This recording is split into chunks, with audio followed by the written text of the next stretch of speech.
Well, happening tomorrow, Breakthrough T1D, a group that supports people who live with type 1 diabetes, will host its monthly meetup here in Central PA. It's their lead up to their annual education and networking summit in Pittsburgh. Fox 43's Robert Stover has been live in downtown York, giving us more on the group's mission and letting you know about a future event and how you can get involved. Hey, Robert. Good morning. I am standing here outside of Iron Horse, York, where tomorrow's event is expected to take place at 6 p.m. It's hosted by Breakthrough T1D. Now, if that name sounds familiar, that's because it is. They are formerly known as JDRF. It's a nonprofit that raises awareness and helps people living with type 1 diabetes. Part of the group's mission is education. Type 1 diabetes is an autoimmune disease and can be diagnosed at any time, regardless of a person's age or lifestyle.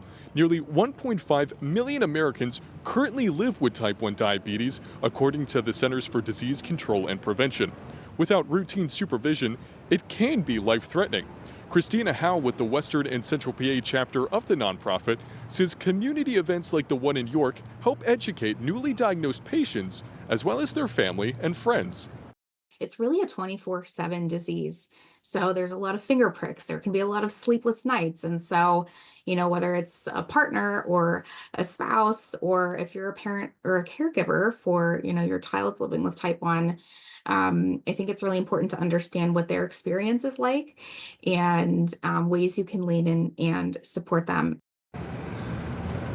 And once again, tomorrow's meetup is at 6 p.m. here at Iron Horse, York. The event is free. We'll have more information about the event online at fox43.com, as well as additional details about the summit in Pittsburgh. That takes place on Saturday. Again, more information can be found on our website, fox43.com. Gabby, Tony. And Robert, I understand you've got a personal connection with your girlfriend. Can you tell us the difference between type 1 and type 2 and really a typical day for what she goes through?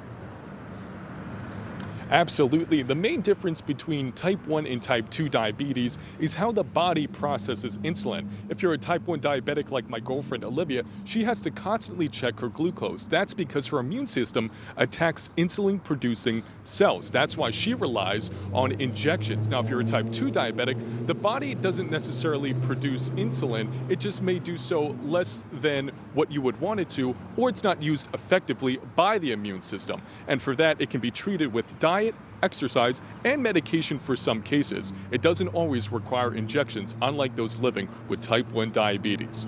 Live in York, Robert Stover, Fox 43 News. Robert, thank you. A lot of good information there. Have a good one. We'll see you later on.